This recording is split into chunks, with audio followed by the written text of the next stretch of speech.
नमस्कार। पुस्तक संसार में आपका स्वागत है। मेरा नाम है शिवेंद्र सिंह और मैं आज आपको पढ़कर सुनाने जा रहा हूँ कार्ल मार्क्स और फ्रेडरिक एंजल्स द्वारा लिखा किताब द कम्युनिस्ट मैनिफेस्टो का हिंदी अनुवाद, जिसे हिंदी में साम्यवादी घोषणा पत्र भी आप कह सकते हैं। तो आइए शुरू करते हैं।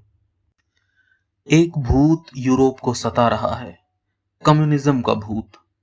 पुराने यूरोप की सभी शक्तियां, पोप और जार मेटरनिक और गीजो फ्रांसीसी उग्रवादी और जर्मन पुलिस के जासूस इस भूत को भगाने के लिए सभी एक हो गए हैं।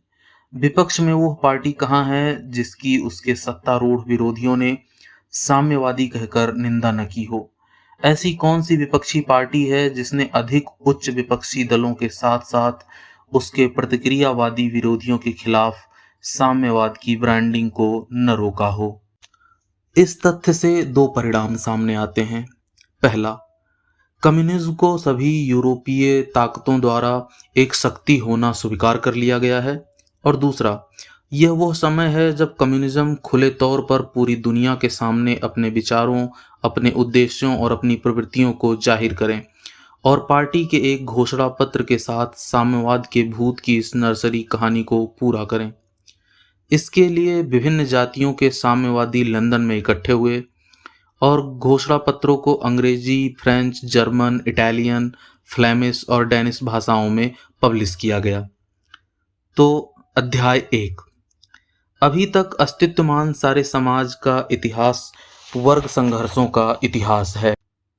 स्वतंत्र और दास, पैट्रिशियन और प्लेबियन, सामंत और भूमिदास, गिल्ड मास्टर और कारीगर, संक्षिप्त रूप में उत्पीड़क और उत्पीड़क एक दूसरे के लगातार विरोध में खड़े थे। निरंतर कभी छिपी तो कभी खुली लड़ाई लड़ते आए हैं। ऐसी लड़ाई जिसका अंत हर बार या तो पूरे समाज के क्रांतिकारी पुनर्गठन में या फिर संघर्षरत वर्गों की बराबरी में हुआ है। इतिहास के पहले के युगों में हम लगभग हर जगह समाज की एक जटिल व्यवस्था को विभिन्न क्रमों में सामाजिक श्रेणियों की विविध श्रेणी व्यवस्था पाते हैं। प्राचीन रोम में हमें पैट्रिशियन, नाइट, प्लेवियन और दास देखने को मिलते हैं। मध्य युग में सामंत, जागीरदार, गिल्ड मास्टर, कारीगर, प्रशिक्षु, दास दिखाई देते हैं और लगभग इन सभी वर्गों में फिर गौड़ श्रेणियां हैं। आधुनिक बुर्जुआ समाज ने सामंती समाज के ध्वंसावशेष से उपजा है। वर्ग विरोध को दूर नहीं किया गया है। इसने पुराने वर्गों के स्थान पर नए वर्गों, उत्पीड़न की नई अवस्थाओं और संघर्ष के नए रूप को स्थापित किया है। हालांकि दूसरे युगों की तुलना में हमारे युग का, पूंजीवाद युग का विशिष्ट लक्षण यह है कि इसने वर्ग विरोधों को सरल बना दिया है। पूर्ण रूप से समाज दो बड़े शत्रुतापूर्ण शिविरों में बंटा रहा है। एक दूसरे के विरुद्ध खड़े दो बड़े वर्गों, बुर्जुआ और सर्वहारा में बंटा जा रहा है।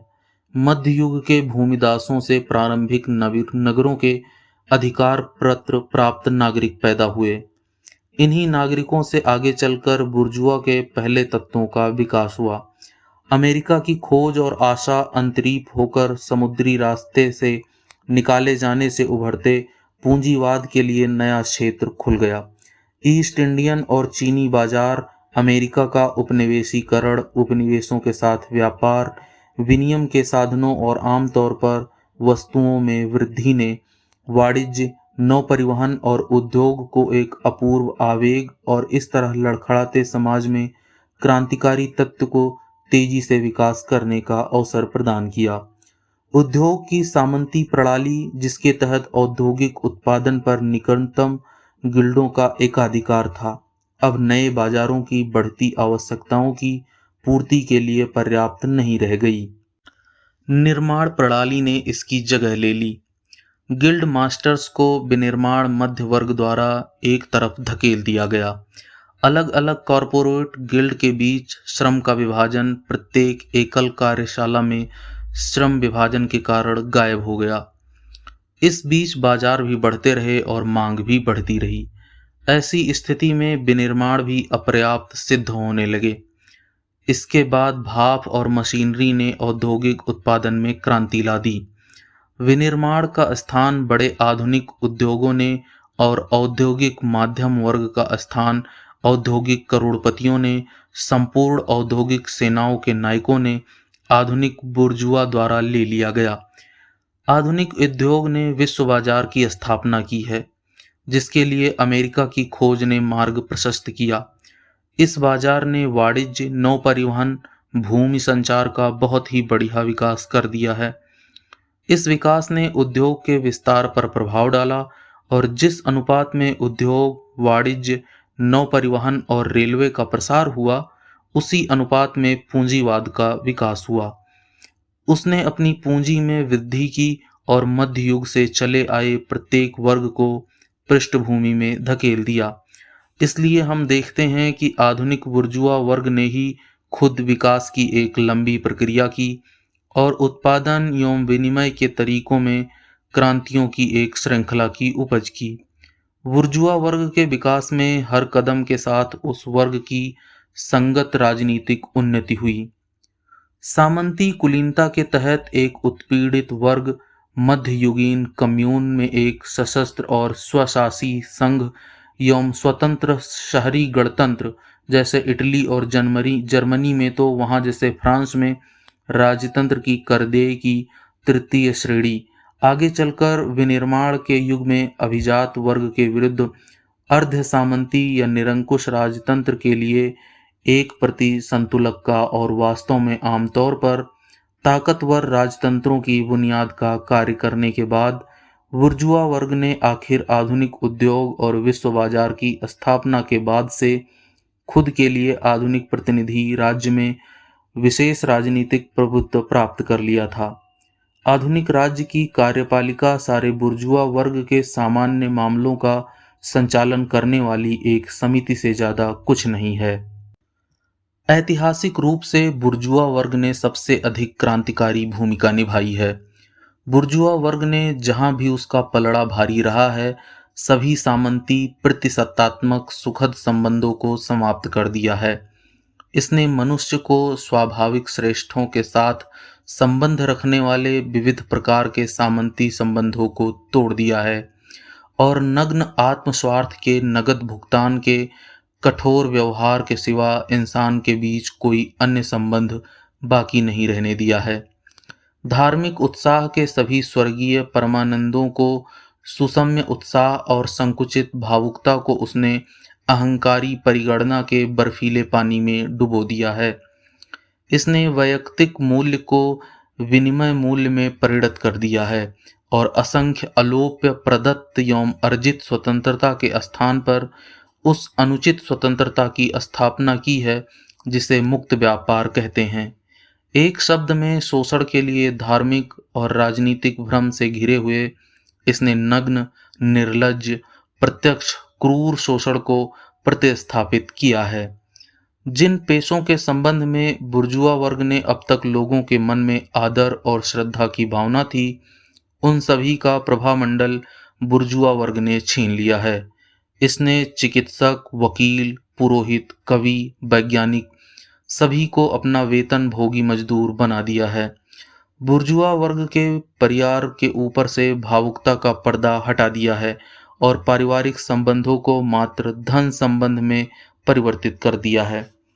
बुर्जुआ वर्ग ने यह खुलासा कर दिया है कि यह कैसे हुआ कि मध्य युग में शक्ति के क्रूर प्रदर्शन, जिसकी प्रतिक्रियावादी इतनी प्रशंसा करते हैं, ने अपनी अनुपूरक अकर्मण्यता और आलस्य में ही पाया। उसने सबसे पहले यह दिखाया कि मनुष्य की क्रियाशील क्या कुछ कर सकती है। इसने ऐसे चमत्कारों को पूरा किया है जो मिस्र के पिरामिडों, रोमन जल प्रणाली और गोथुक कैथेड्रल्स से बहुत अधिक हैरान करने वाले हैं। इसने उन अभियानों का संचालन किया है जिनके आगे पूर्ववर्ती जातियों के निष्क्रमण और धर्म युद्ध धुंधले पड़ जाते हैं। बुर्जुआ वर्ग उत्पादन के उपकरणों में और उत्पादन के संबंध में और उनके साथ समाज के सभी संबंधों में लगातार क्रांति किए बिना जीवित नहीं रह सकता।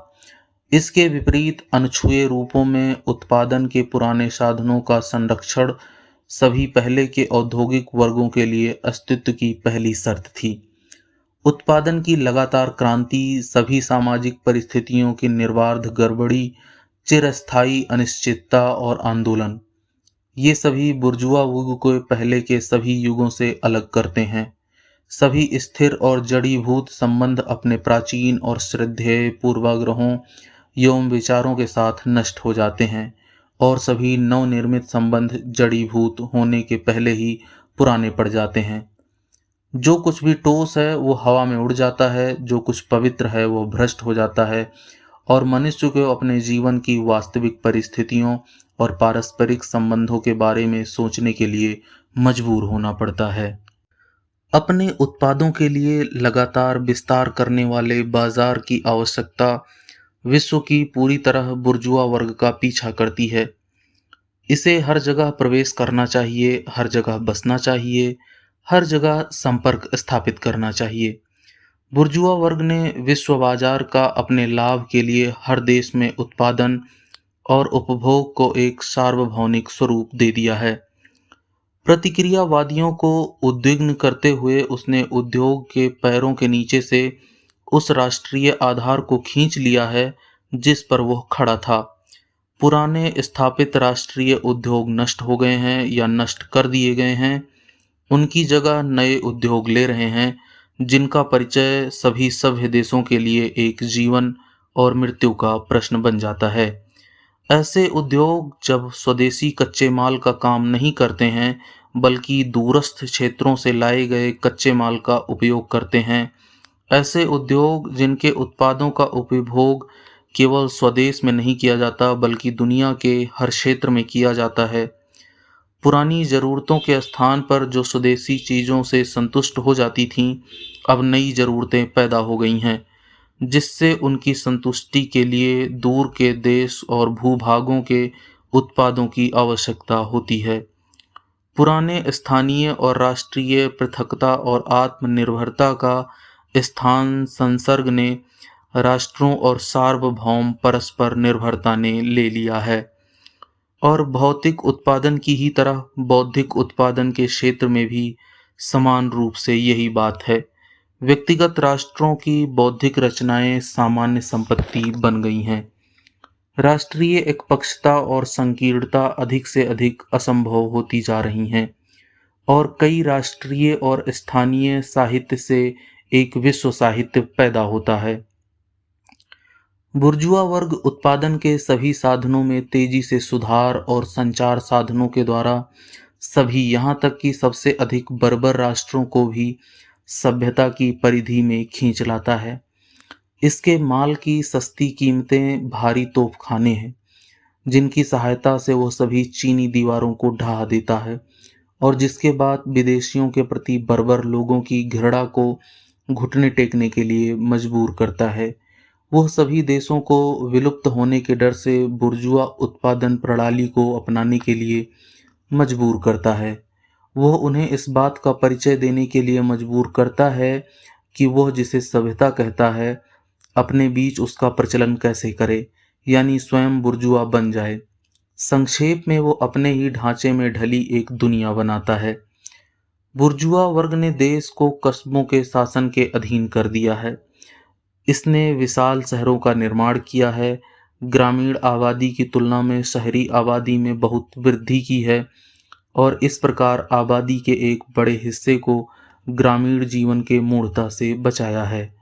जिस तरह उसने देश को कस्बों पर निर्भर बना दिया है, उसी तरह इसने बर्बर और अर्ध बर्बर देशों को सभ्य देशों पर, कृषक देशों को बुर्जुआ राष्ट्रों पर और पूरब के देशों को पश्चिमी देशों पर निर्भर बना दिया है। बुर्जुआ वर्ग आबादी की बिखरी हुई स्थिति, उत्पादन के साधनों और संपत्ति का अधिकाधिक अंत करता जाता है। उसने जनसंख्या में वृद्धि को अंजाम दिया है, उत्पादन साधनों को केंद्रीकृत कर दिया है और कुछ लोगों के हाथों में संपत्ति को केंद्रित कर दिया है। इसका आवश्यक परिणाम राजनीतिक केंद्रीकरण था। अलग अलग हितों, कानूनों, सरकारों और कर प्रणालियों के साथ पहले के स्वतंत्र अथवा शिथिल रूप से जुड़े प्रांत, एक शासन, एक कानून, एक राष्ट्रीय वर्ग हित, एक सीमा और एक सीमा शुल्क दर के साथ एक राष्ट्र में समूहबद्ध हो गए हैं।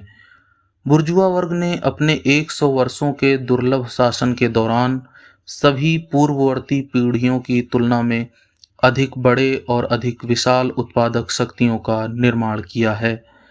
प्राकृतिक शक्तियों का मनुष्य द्वारा वशीभूत किया जाना, मशीनें, उद्योग और कृषि के लिए रसायन विज्ञान के अनुप्रयोग, वाष्प चलित नौ परिवहन, रेलवे, इलेक्ट्रिक टेलीग्राफ, खेती के लिए पूरे महाद्वीपों की सफाई, नदियों का नौ परिवहन के लिए उपयुक्त बनाना, पूरी आबादी का जैसे एकदम से पैदा हो जाना, किसी पहले की सदी में यह भी सोचा जा सकता था कि ऐसी उत्पादक शक्तियां सामाजिक श्रम की गोद में सोई हुई हैं।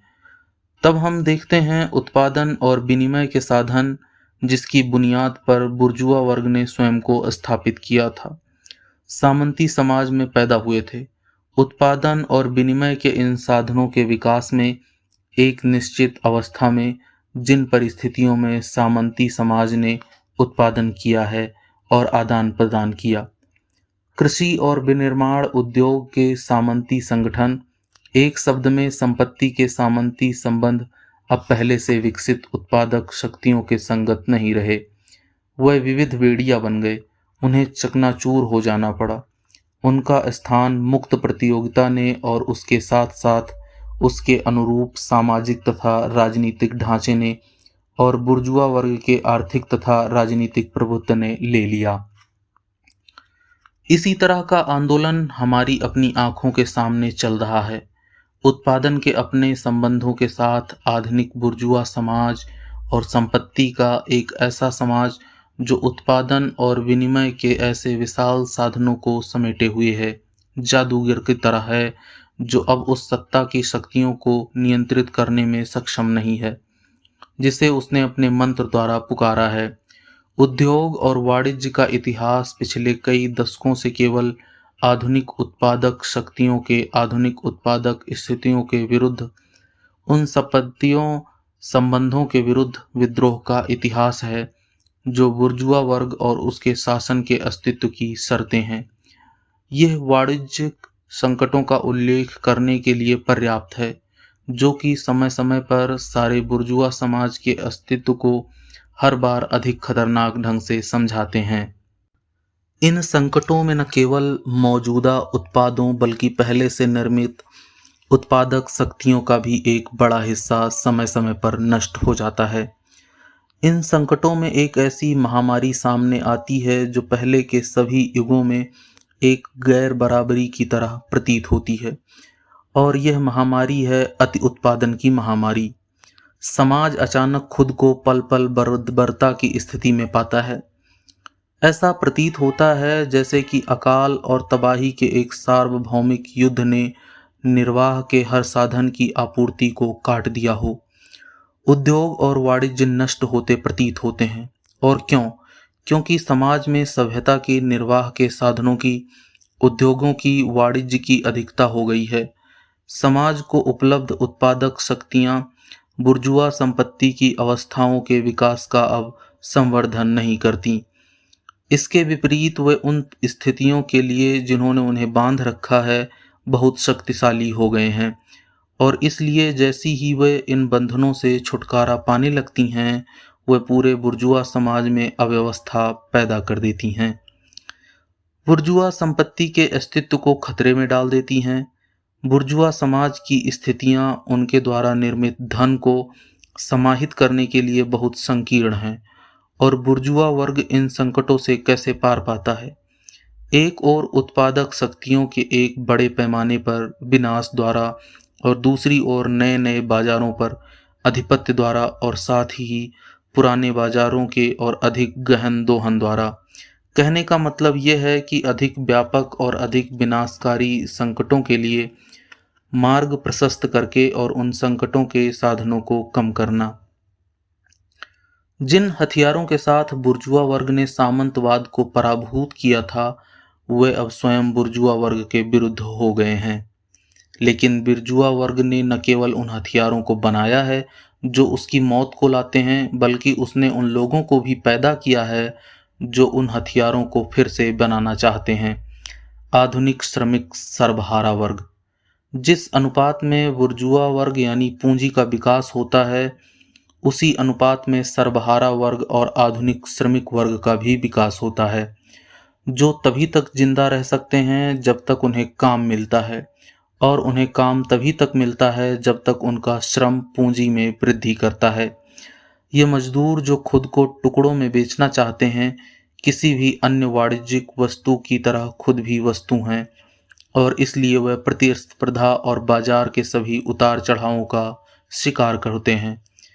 मशीन के व्यापक उपयोग और श्रम विभाजन के कारण सर्वहाराओं के काम ने सभी व्यक्तिगत चरित्र खो दिए हैं, और फलस्वरूप मजदूर के लिए सारा आकर्षण भी मजदूर मशीन का एक उपांग बन जाता है, और उससे केवल सबसे सरल, सबसे नीरस और सबसे आसानी से अर्जित कौशल की अपेक्षा की जाती है। इसलिए एक श्रमिक के उत्पादन की लागत लगभग पूरी तरह से उसके निर्वाह के साधनों तक ही सीमित है, और उसकी जाति के प्रचार तक। लेकिन वस्तु और इसी तरह की श्रम की कीमत भी उसके उत्पादन की लागत के बराबर होता है। इसलिए काम के अनुपात में जैसे जैसे प्रतिकर्षण बढ़ता है, उसी अनुपात में मजदूरी कम होती जाती है। यही नहीं, जिस अनुपात में मशीन का उपयोग और श्रम विभाजन बढ़ता है, उसी अनुपात में श्रम का बोझ भी बढ़ जाता है। चाहे कार्य के समय को लंबे समय तक बढ़ाया जाए, निर्धारित समय में मजदूरों से अधिक कार्य लिया जाए, या मशीन की बढ़ी हुई रफ्तार की गति को बढ़ाया जाए, इत्यादि। आधुनिक उद्योग ने पितृसत्तात्मक गुरु की छोटी कार्यशाला और औद्योगिक पूंजी के एक बड़े कारखाने में बदल दिया है। कारखाने में ठसे झुंड के झुंड मजदूरों को सैनिकों की तरह संगठित किया जाता है। औद्योगिक सेना के निजीकरण के रूप में उन्हें आधिकारिक और सार्जेंटों के एक आदर्श पदानुक्रम के तहत रखा गया है। न केवल वे बुर्जुआ वर्ग और बुर्जुआ राज्य के गुलाम हैं, बल्कि उन्हें पल पल और प्रतिदिन मशीन, अधीक्षक और सबसे बढ़कर खुद बुर्जुआ कारखानेदार द्वारा गुलाम बनाया जाता है। इस निरंकुशता की जितनी खुलकर विरोध की जाए, उसका अंत और उद्देश्य उतना ही अधिक घृणित और उतना ही शर्मनाक होता है। शारीरिक श्रम में व्यक्ति और कौशल की आवश्यकता जितनी कम होती जा रही है, यानी आधुनिक उद्योग जितना अधिक विकसित होता जा रहा है, उतना ही महिलाओं के द्वारा पुरुषों के श्रम पर आधिपत्य होता जा रहा है। श्रमिक वर्ग के लिए आयु और लिंग के अंतर की कोई विशिष्ट सामाजिक वैधता नहीं रह गई है। सभी आयु और लिंग के अनुसार श्रम के साधन हैं, किसी पर खर्च कम बैठता है और किसी पर ज्यादा। निर्माता द्वारा मजदूर के शोषण का कोई अंत नहीं है कि उसे नगद मजदूरी मिली नहीं कि फौरन बुर्जुआ वर्ग के अन्य अंशक जमींदार, महाजन, दुकानदार आदि सब उस पर टूट पड़ते हैं। मध्यम वर्ग के निचले तबके, छोटे व्यापारी, छोटे दुकानदार और सामान्यतः सेवानिवृत्त फेरी वाले, दस्तकार और किसान, ये सभी धीरे धीरे आंशिक रूप से सर्वहारा वर्ग में डूब जाते हैं, क्योंकि आधुनिक उद्योग जिस पैमाने पर चलता है, उसके लिए उनकी छोटी पूंजी पर्याप्त नहीं होती, और बड़े पूंजीपतियों के साथ प्रतियोगिता में वह आंशिक रूप से डूब जाती है, क्योंकि उत्पादन के नए नए तरीकों के निकल आने के बाद उनके विशिष्टीकृत कौशल का कोई मूल्य नहीं रह जाता है। इस प्रकार सर्वहारा वर्ग की भर्ती आबादी के सभी वर्गों से की जाती है। सर्वहारा वर्ग विकास के विभिन्न चरणों से गुजरता है। जन्म के साथ ही बुर्जुआ वर्ग के साथ उसका संघर्ष शुरू हो जाता है। शुरू में इक्के दुक्के मजदूर लड़ते हैं, फिर एक कारखाने के मजदूर मिलकर लड़ते हैं, फिर एक व्यापार के, एक इलाके के सब मजदूर अलग अलग बुर्जुआ लोगों के खिलाफ मोर्चा लेते हैं, जो सीधे तौर पर उनका शोषण करते हैं।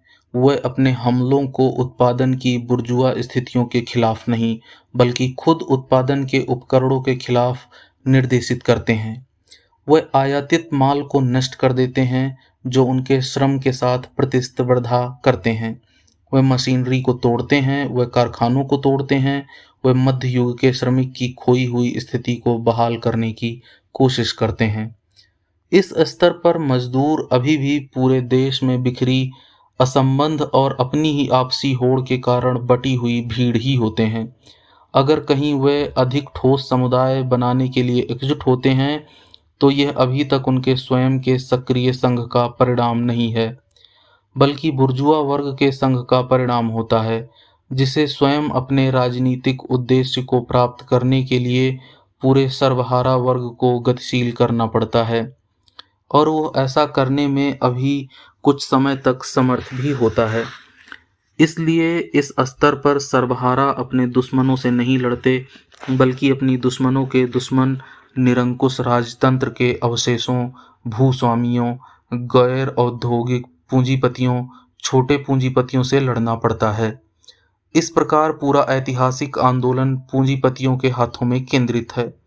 इतनी बड़ी जीत पूंजीपतियों की जीत होती है, लेकिन उद्योग के विकास के साथ सर्वहारा वर्ग न केवल स्वयं में बढ़ता है, यह अधिक से अधिक द्रव्यमान में केंद्रित हो जाता है, उसकी शक्ति बढ़ जाती है और उसे अपनी शक्ति का अधिक से अधिक एहसास होने लगता है।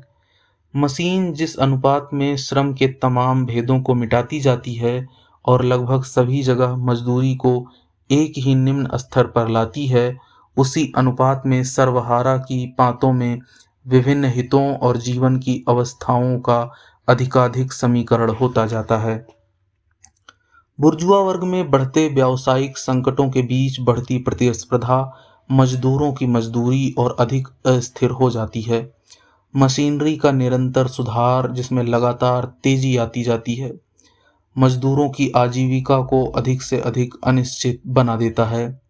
व्यक्तिगत कार्यकर्ता और व्यक्तिगत बुर्जुआ के बीच टकराव अधिकाधिक दो वर्गों के बीच टकराव का रूप धारण कर लेते हैं। इसके बाद श्रमिक बुर्जुआ के खिलाफ संगठन बनाना शुरू करते हैं। वे मजदूरी की दर को बनाए रखने के लिए एक साथ इकट्ठे हो जाते हैं। इन सामयिक विद्रोहों के लिए और पहले से प्रावधान करने के लिए वह स्थायी संघों की स्थापना करते हैं। यहाँ वहाँ उनकी लड़ाई दंगों का रूप धारण कर लेती है। जब तब मजदूरों की ही जीत होती है, लेकिन केवल सामयिक रूप से।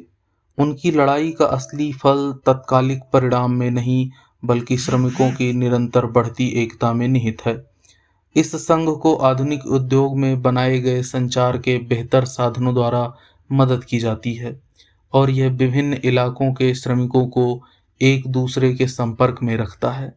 यह सिर्फ वह संपर्क था जिसे कई स्थानीय संघर्षों, सभी एक ही चरित्र एवं वर्गों के बीच एक राष्ट्रीय संघर्ष में केंद्रीकृत करने की आवश्यकता थी।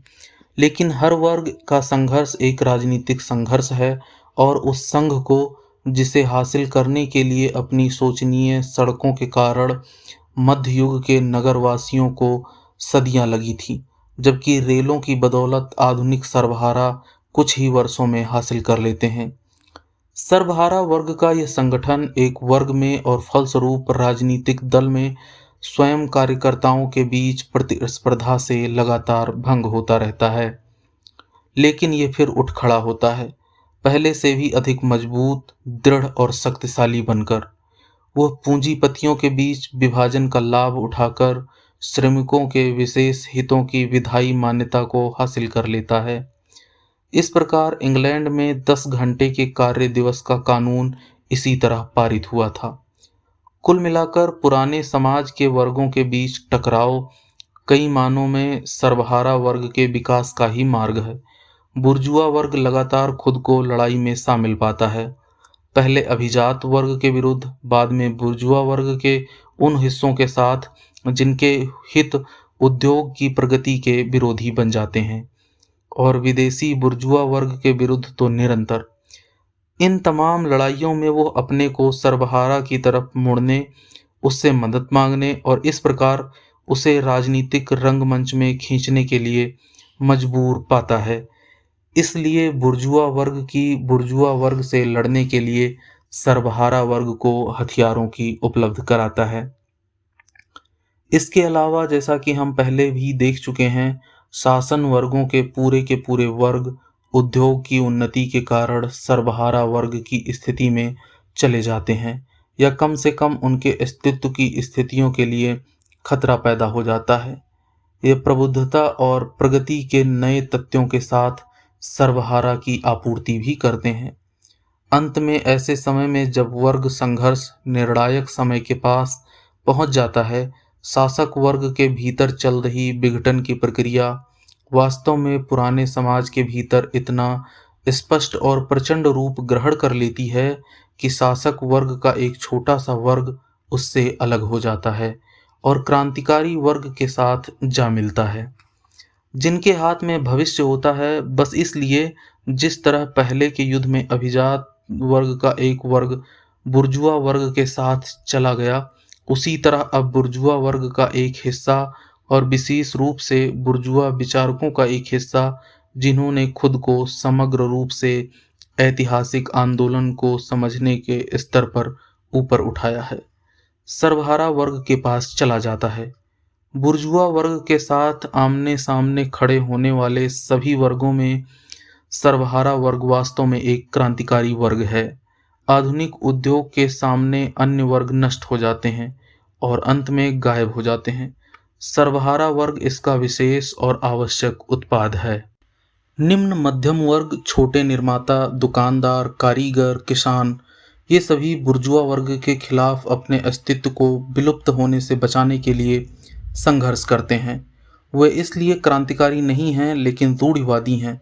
इतना ही नहीं, वे प्रतिक्रियावादी हैं क्योंकि वे इतिहास के चक्र को पीछे की ओर घुमाने की कोशिश करते हैं।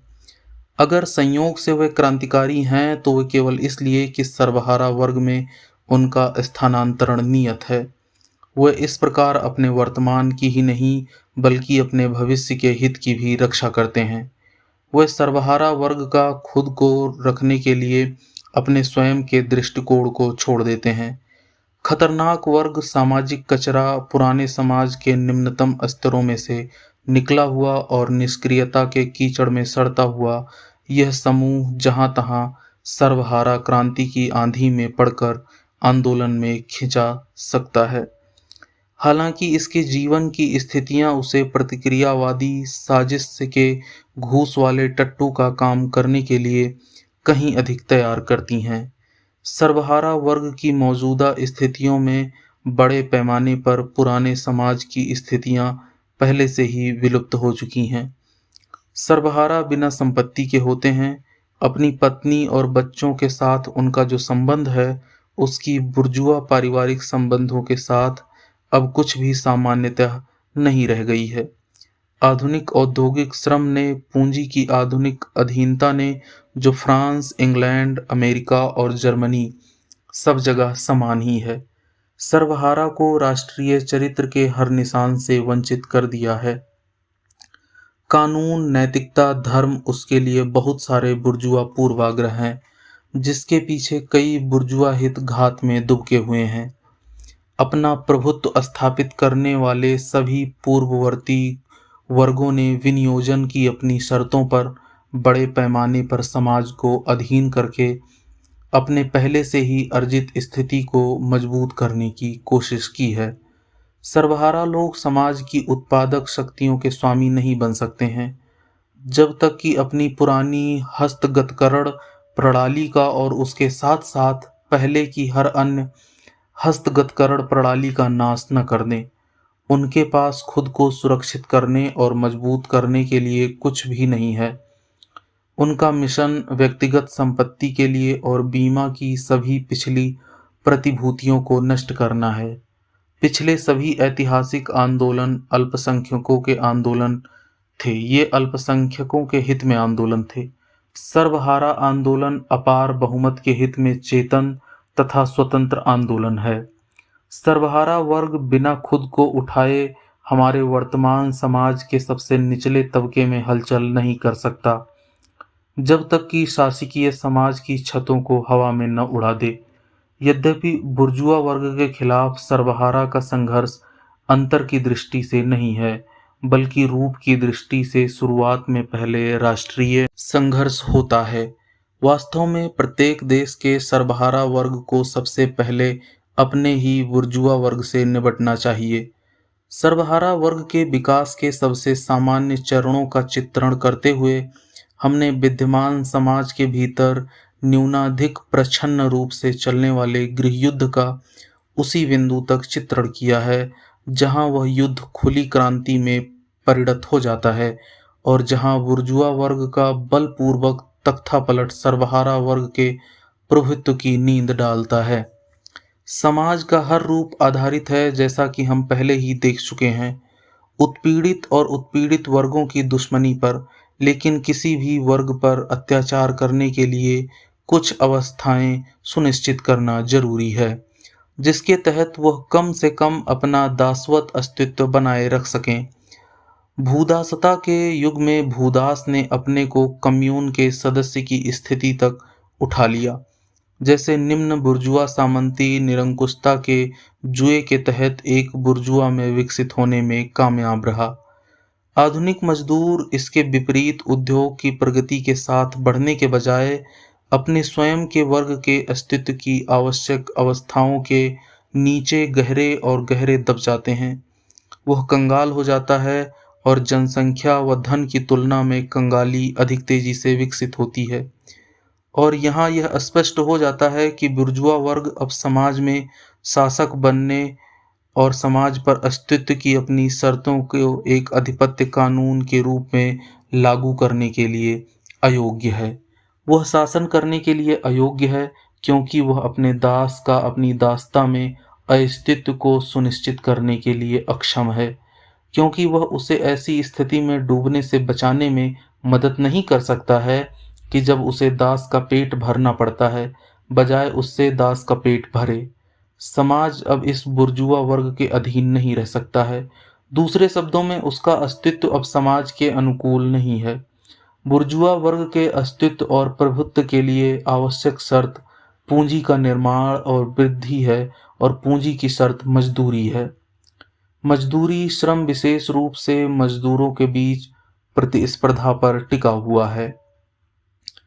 उद्योग की उन्नति जिसका अनैच्छिक प्रवर्तक बुर्जुआ वर्ग है, प्रतिस्पर्धा से जनित मजदूरों के अलगाव की संसर्ग से जनित उनके क्रांतिकारी संघ से प्रतिस्थापना कर देती है। इसलिए आधुनिक उद्योग का विकास बुर्जुआ वर्ग के पैरों के नीचे से उस बुनियाद को ही खिसका देना है जिस पर वह उत्पादों का उत्पादन और विनियोजन करता है। इसलिए जो बुर्जुआ वर्ग अपनी ही कब्र खोदने वाले वर्ग पैदा करता है, उसका पतन और सर्वहारा की जीत समान रूप से अपरिहार्य है। अध्याय 2, सर्वहारा और साम्यवादी। वैसे सर्वहारा वर्ग के साथ साम्यवादियों का क्या संबंध है? साम्यवादी अन्य श्रमिक वर्ग पार्टियों के विरोध में एक अलग पार्टी नहीं बनाते हैं। समग्र रूप से सर्वहारा वर्ग के हितों से अलग उनके कोई हित नहीं है। वह सर्वहारा आंदोलन को विशेष आकार देने या ढालने के लिए अपने कोई संकीर्ण सिद्धांत नहीं बनाते हैं। साम्यवादी केवल इस प्रकार अन्य श्रमिक वर्ग पार्टियों से अलग होते हैं। 1. विभिन्न देशों के सर्वहारा वर्ग के राष्ट्रीय संघर्षों में वह सभी राष्ट्रीयता से पूरी तरह निरपेक्ष होकर सारे सर्वहारा वर्ग के सामान्य हितों को सामने लाते हैं। नंबर 2. विकास के विभिन्न चरणों में बुर्जुआ वर्ग के खिलाफ मजदूर वर्ग के संघर्ष को गुजरना होता है। वे हमेशा और हर जगह समग्र रूप से आंदोलन के हितों का प्रतिनिधित्व करते हैं। इसलिए एक तरफ कम्युनिस्ट व्यावहारिक रूप से हर देश के श्रमिक वर्ग पार्टियों का सबसे उन्नत और दृढ़ भाग होते हैं, वह भाग जो अन्य सभी को आगे बढ़ने हेतु प्रेरित करते हैं। दूसरी ओर सैद्धांतिक रूप से उनके पास सर्वहारा वर्ग के बड़े पैमाने पर होने के कारण मार्च की रेखा स्थितियों और सर्वहारा आंदोलन के अंतिम सामान्य परिणामों को स्पष्ट रूप से समझाने का सामान्य फायदा हासिल होता है।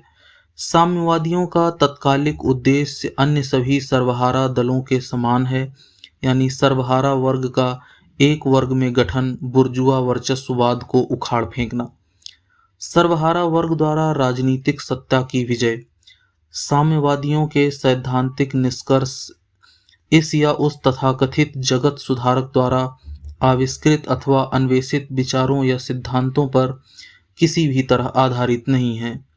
वे केवल सामान्य शब्दों में एक मौजूदा वर्ग संघर्ष में हमारे वास्तविक आंखों के नीचे चल रहे हैं। एक ऐतिहासिक आंदोलन से वास्तविक संबंधों को व्यक्त करते हैं। मौजूदा संपत्ति संबंधों का उन्मूलन साम्यवाद की कोई लाक्षणिक विशेषता बिल्कुल नहीं है। अतीत में सभी संपत्ति संबंध लगातार ऐतिहासिक परिवर्तन के अधीन रहे हैं, जिसके परिणाम स्वरूप ऐतिहासिक परिस्थितियों में परिवर्तन हुआ है। उदाहरण के लिए फ्रांसीसी क्रांति ने बुर्जुआ स्वामित्व के पक्ष में सामंती स्वामित्व को समाप्त कर दिया। साम्यवाद की लाक्षणिक विशेषता आमतौर पर स्वामित्व का उन्मूलन नहीं है, बल्कि बुर्जुआ स्वामित्व का उन्मूलन है। लेकिन आधुनिक बुर्जुआ निजी स्वामित्व उत्पादों के उत्पादन और विनियोजन की प्रणाली की अंतिम और सबसे पूर्ण अभिव्यक्ति है, जो कि वर्ग विरोधियों पर और कुछ के द्वारा बहुतों के शोषण पर आधारित है। इस अर्थ में साम्यवादियों के सिद्धांत को एक वाक्य में अभिव्यक्त किया जा सकता है: निजी स्वामित्व का उन्मूलन। हम साम्यवादियों पर आरोप लगाया गया है कि यह व्यक्ति के स्वयं के श्रम के फल के रूप में व्यक्तिगत रूप से संपत्ति प्राप्त करने के अधिकार को समाप्त करना चाहते हैं, जिस संपत्ति को सभी व्यक्तिगत स्वतंत्रता, गतिविधि और स्वतंत्रता का आधार माना जाता है। कड़ी मेहनत से स्व अर्जित अपने परिश्रम से प्राप्त संपत्ति। क्या आपका मतलब छोटे कारीगर और छोटे किसान की संपत्ति है, जो बुर्जुआ रूप से पहले की संपत्ति थी? उसे खत्म करने की कोई आवश्यकता नहीं है। उद्योग के विकास ने उसे काफी हद तक पहले ही नष्ट कर दिया है और अभी भी उसे रोजाना नष्ट कर रहा है। या क्या आप आधुनिक बुर्जुआ निजी स्वामित्व से मतलब रखते हैं? लेकिन क्या मजदूरी करने से मजदूर के लिए कोई संपत्ति बन जाती है? बिल्कुल भी नहीं। वह पूंजी तो पैदा करता है, अर्थात उस तरह की संपत्ति जो मजदूरी का शोषण करती है और जिसके बढ़ने की शर्त यह है कि वह नए शोषण के लिए नई मजदूरी को पैदा करती जाए। संपत्ति अपने वर्तमान रूप में पूंजी और मजदूरी श्रम के विरोध पर आधारित है। आइए हम इस विरोध के दोनों पक्षों की जांच करें। एक पूंजीवादी होना केवल विशुद्ध व्यक्तिगत ही नहीं, बल्कि उत्पादन में एक सामाजिक हैसियत रखना है।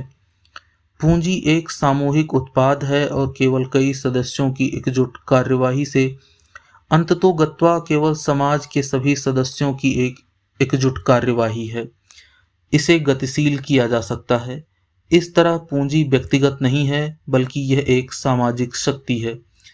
इसलिए जब पूंजी को सामान्य संपत्ति में समाज के सभी सदस्यों की संपत्ति में परिवर्तित किया जाता है, तो इसके व्यक्तिगत संपत्ति सामाजिक संपत्ति में नहीं बदल जाती है।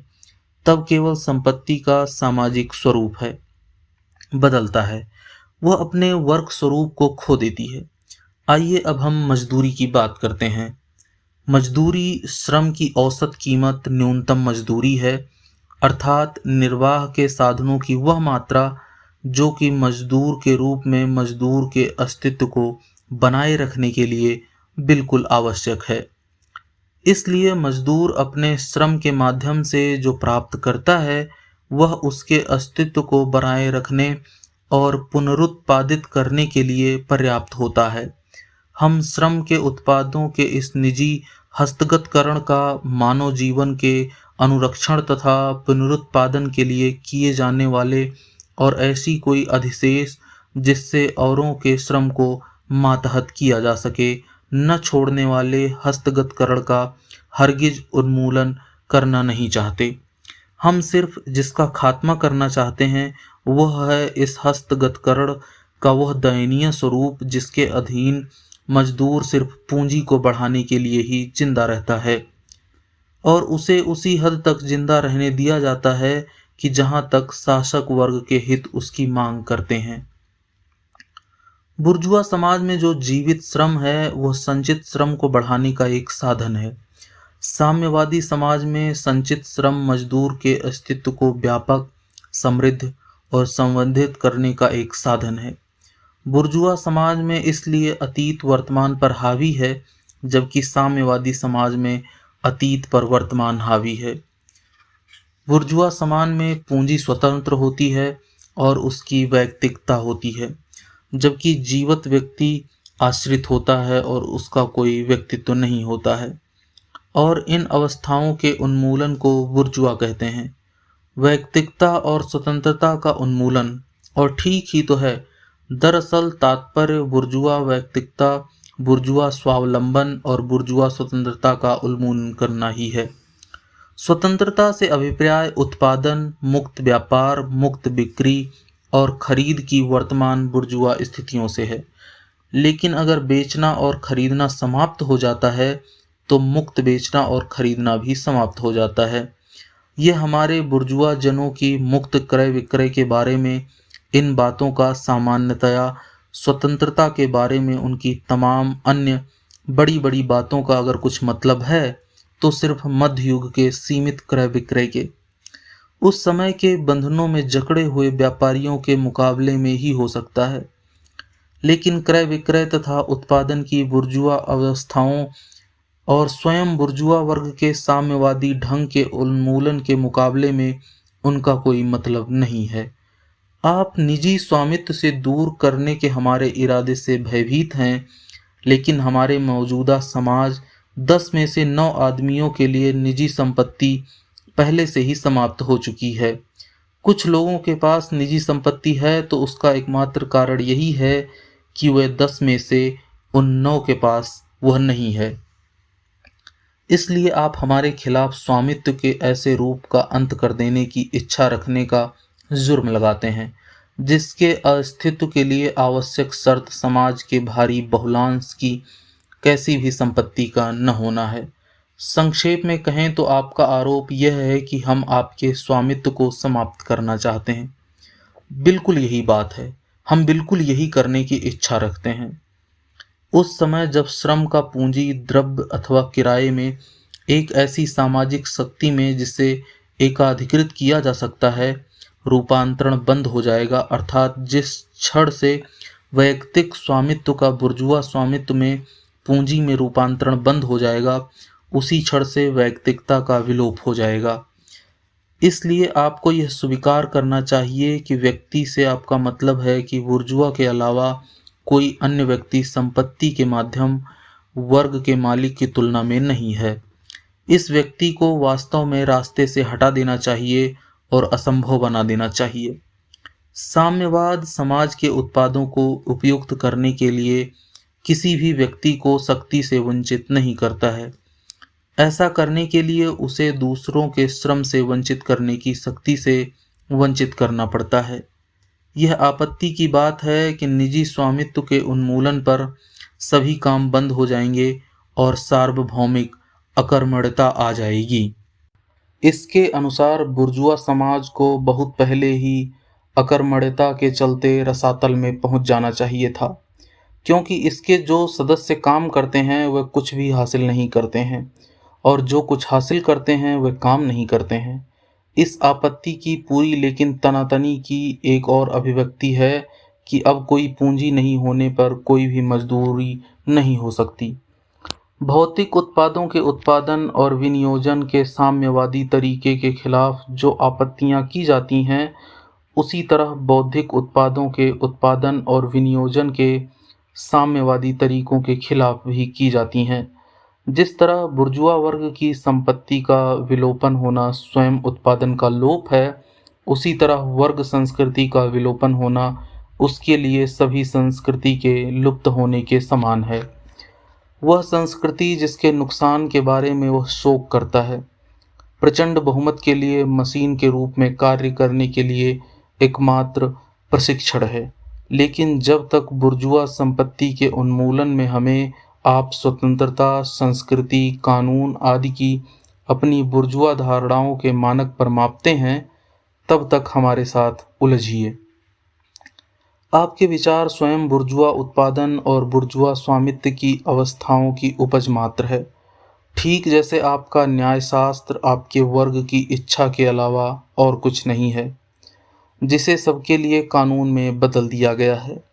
ऐसी इच्छा जिसके तात्विक स्वरूप और दिशा का निर्धारण आपके वर्ग के अस्तित्व की आर्थिक अवस्थाओं द्वारा होता है। वह स्वार्थपूर्ण भ्रम जो आपको आपकी मौजूदा उत्पादन प्रणाली और स्वामित्व के रूप में उद्भूत होने वाली सामाजिक रूपों को उत्पादन के विकास में उत्पन्न और विलीन होने वाले ऐतिहासिक संबंधों को प्रकृति और तर्क बुद्धि के शाश्वत नियमों में रूपांतरित करने के लिए प्रेरित करता है। ऐसा भ्रम है जिसके आप अपने हर पूर्ववर्ती शासक वर्ग के साथ सहभागी हैं। प्राचीन स्वामित्व के मामले में जिस चीज को आप स्पष्टता से देखते हैं, सामंती स्वामित्व के मामले में जिस चीज को आप स्वीकार करते हैं, उसे खुद अपने बुर्जुआ स्वामित्व के मामले में मंजूर करना आपके लिए निश्चय ही वर्जित है। परिवार का उन्मूलन साम्यवादियों के इस कुख्यात प्रस्ताव पर सबसे ज्यादा कट्टरपंथी भड़क उठते हैं। वर्तमान परिवार बुर्जुआ परिवार किस बुनियाद पर आधारित है? पूंजी पर, निजी लाभ पर। अपने पूर्ण विकसित रूप से इस तरह का परिवार केवल बुर्जुआ वर्ग के बीच पाया जाता है, लेकिन यह स्थिति अपना पूरक सर्वहारा वर्ग के लिए वास्तव में परिवार के अभाव और सार्वजनिक वेश्यावृत्ति में पाती है। बुर्जुआ परिवार निश्चित रूप से मिट जाएगा जब उसके पूरक मिट जाएंगे, और ये दोनों पूंजी के लुप्त होने के साथ मिट जाएंगे। क्या आप अपने माता पिता द्वारा बच्चों के शोषण को रोकने की इच्छा रखते हैं?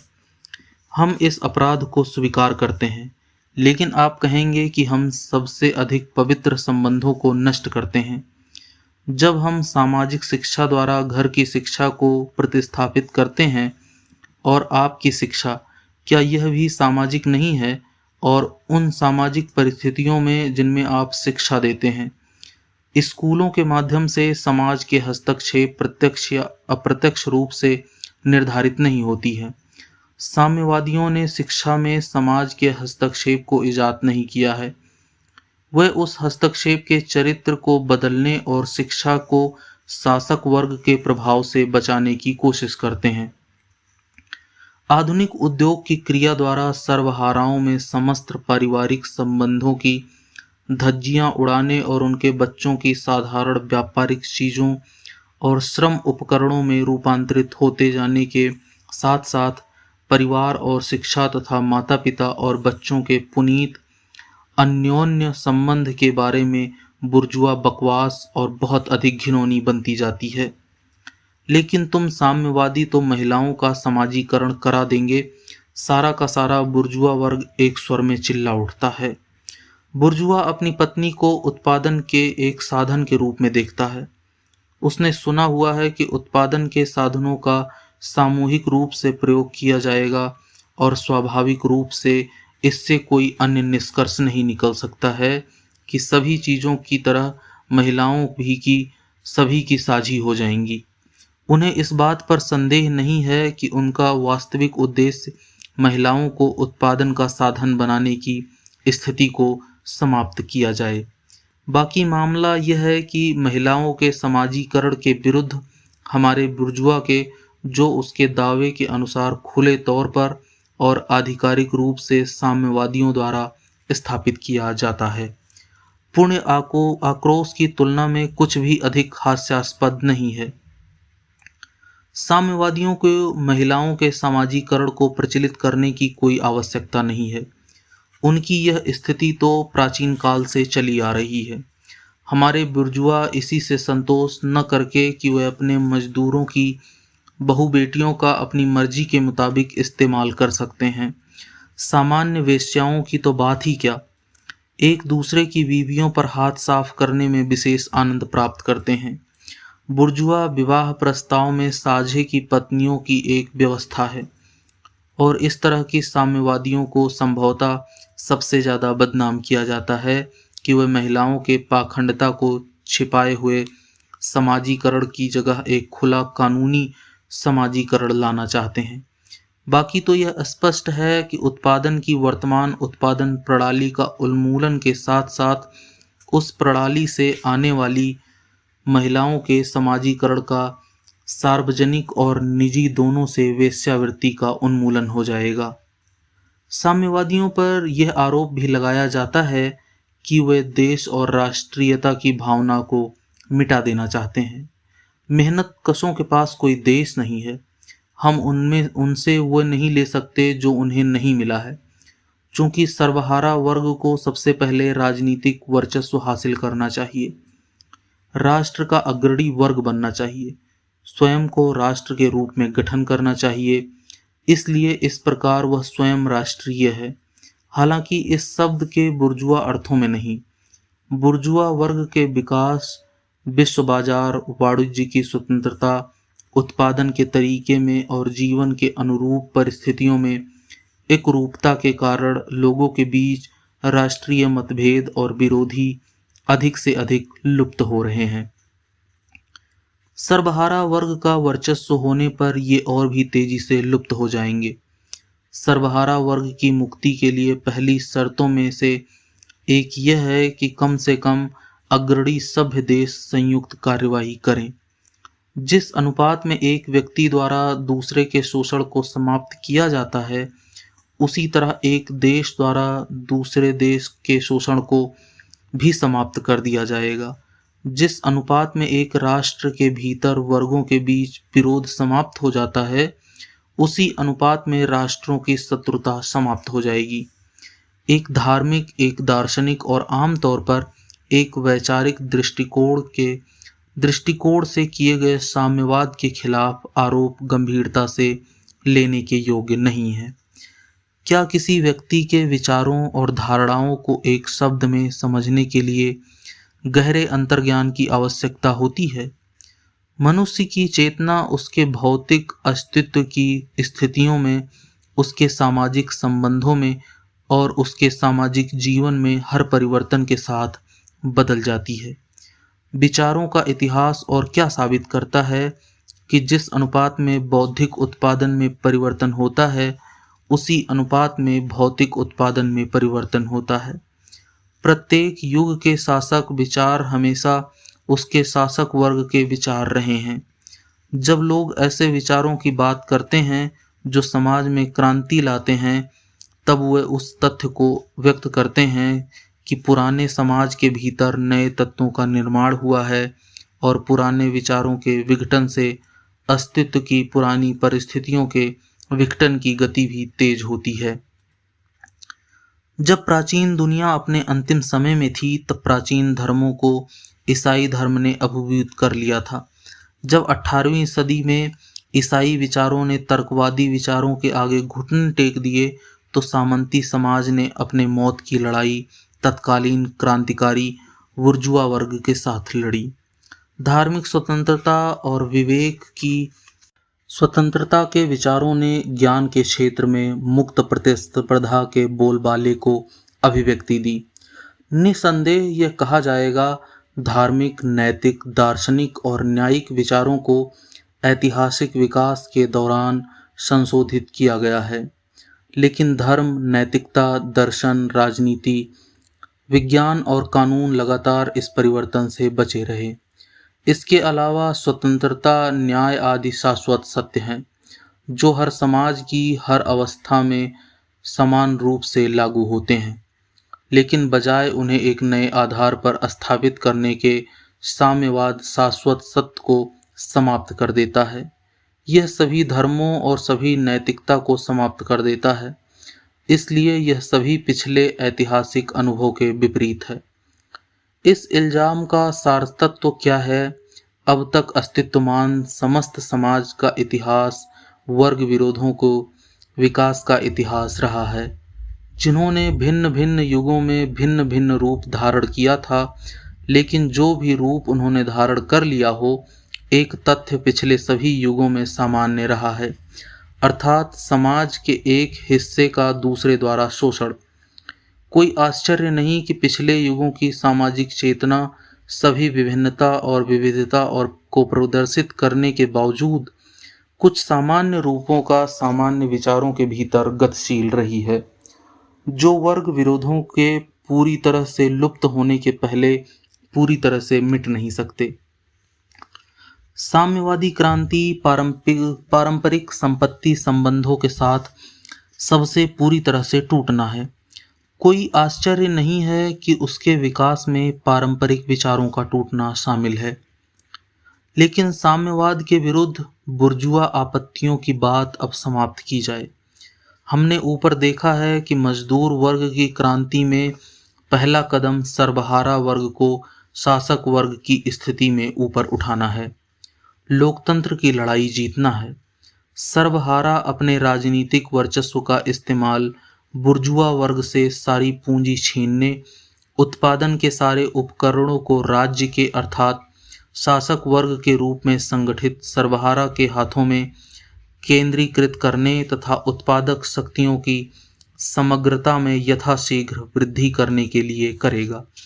बेशक शुरुआत में यह संपत्ति के अधिकारों और बुर्जुआ वर्ग की उत्पादन की अवस्थाओं पर निरंकुश प्रहारों के बिना नहीं हो सकता है।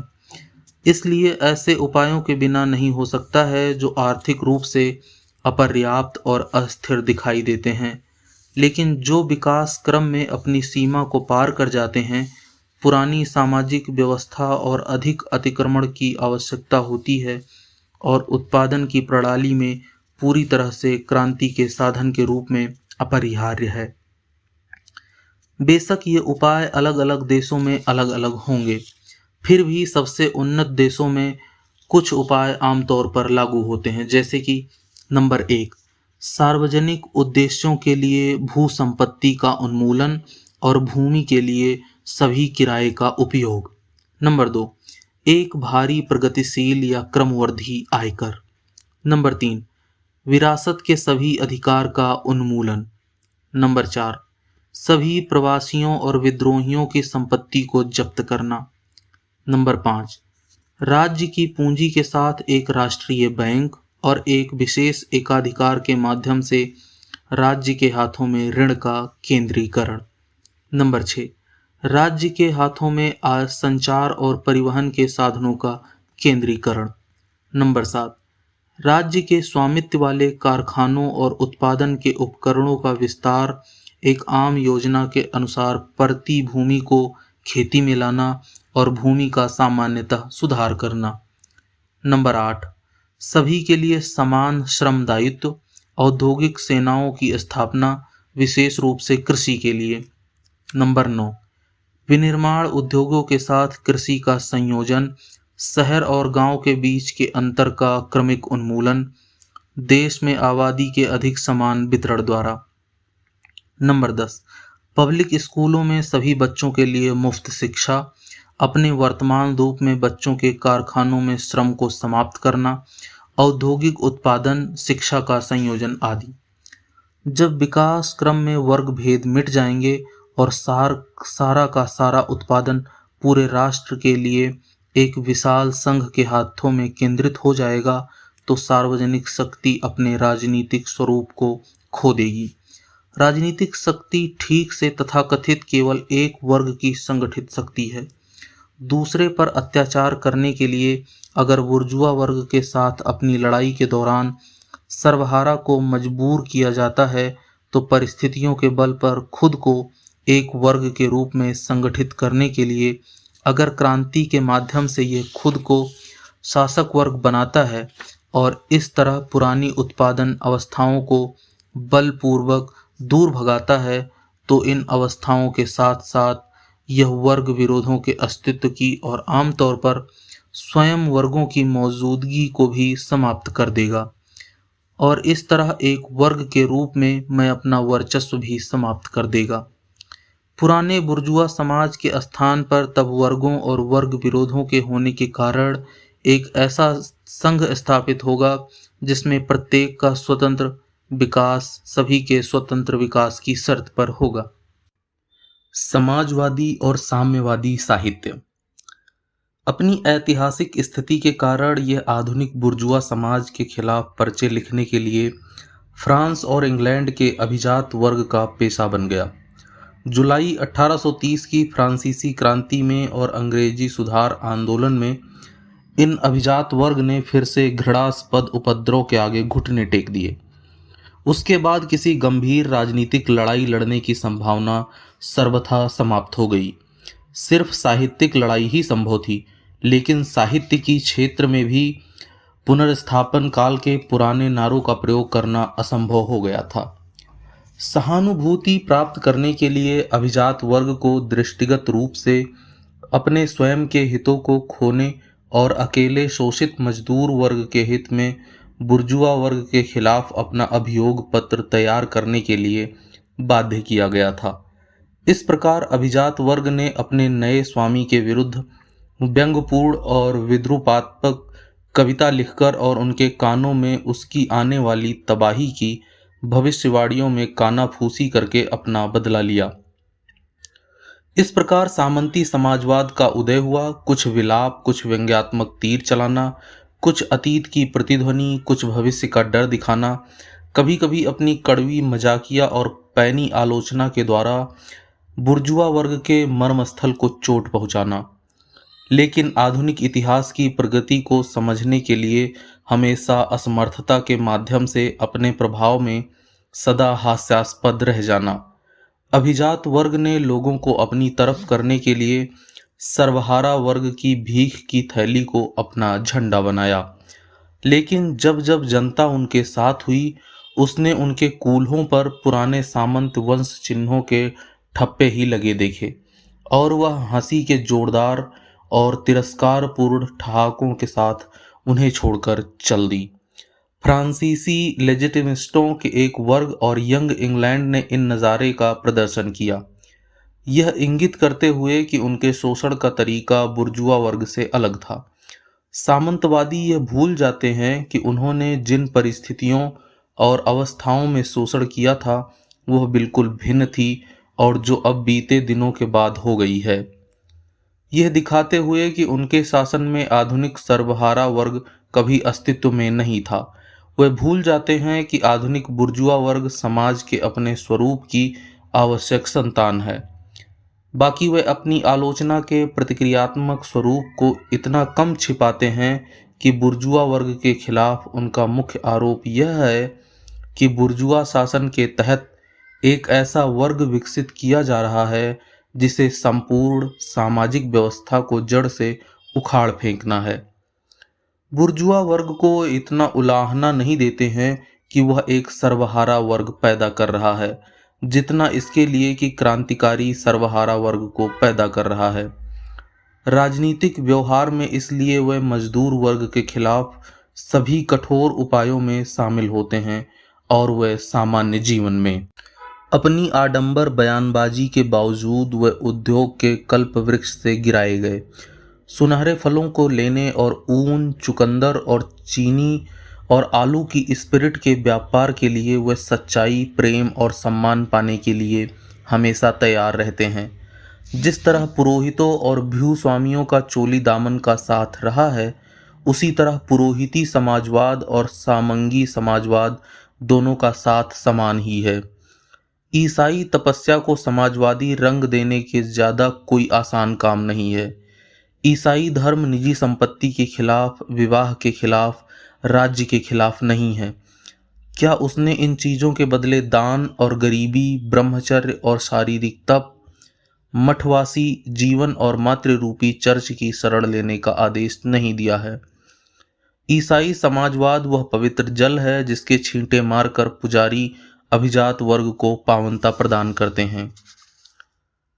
सामंती अभिजात वर्ग एकमात्र वर्ग नहीं है जो बुर्जुआ वर्ग द्वारा बर्बाद किया गया है।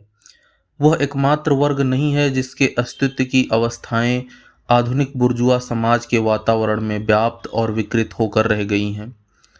मध्ययुगीन नागरिक और छोटे किसान मालिक आधुनिक बुर्जुआ वर्ग के पूर्वज थे। उन देशों में जो औद्योगिक रूप से कम विकसित लेकिन व्यावसायिक रूप से विकसित है, और ये दोनों वर्ग अभी भी उदीयमान बुर्जुआ वर्ग के साथ कंधे से कंधा मिलाकर चल रहे हैं।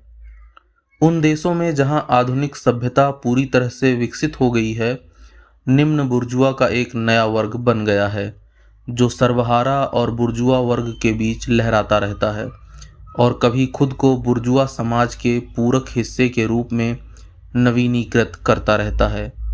हालांकि इस वर्ग के व्यक्तिगत सदस्यों को प्रतिस्पर्धा की कार्रवाई के परिणाम स्वरूप सर्वहारा वर्ग में लगातार नुकसान पहुंचाया जा रहा है और जैसे जैसे आधुनिक उद्योग विकसित होते जा रहे हैं, वह उस क्षण को भी देख रहे हैं जब वे पूरी तरह से आधुनिक समाज के एक स्वतंत्र खंड के रूप में बदले जाएंगे और कल कारखाने, खेती और वाणिज्य के क्षेत्र में अधीक्षक, दर्शक और दुकान कर्मचारी उनका स्थान ले लेंगे।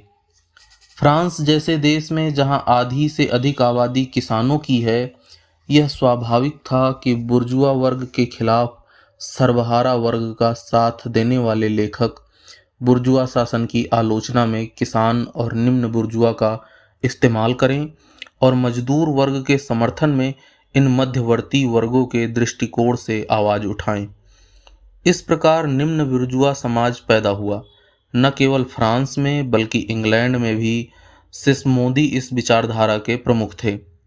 आधुनिक उत्पादन की स्थिति में विरोधाभासों के साथ समाजवाद की इस शाखा ने बड़ी बारीकी के साथ विश्लेषण किया। इसने अर्थशास्त्रियों की पाखंडी माफी का पर्दाफाश कर दिया। इसने मशीनरी और श्रम विभाजन के विनाशकारी प्रभाव, कुछ ही हाथों में पूंजी और भूमि संकेंद्रण, अति उत्पादन और संकट को निश्चित रूप से सिद्ध कर दिया।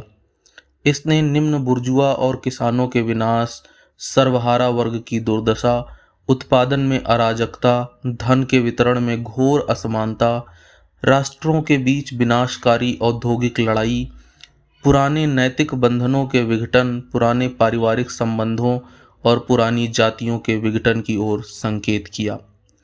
हालांकि अपने सकारात्मक उद्देश्यों में इस तरह का समाजवाद या तो उत्पादन और विनिमय के पुराने साधनों और उनके साथ पुरानी संपत्ति संबंधों की और पुराने समाज की पुनः स्थापना करना या उत्पादन और विनिमय के आधुनिक साधनों को उन्हीं पुराने संपत्ति संबंधों के ढांचे के भीतर जकड़ देना चाहता है, जिन्हें इन साधनों ने ध्वस्त कर दिया है, जिन्हें अनिवार्यतः कर देना था।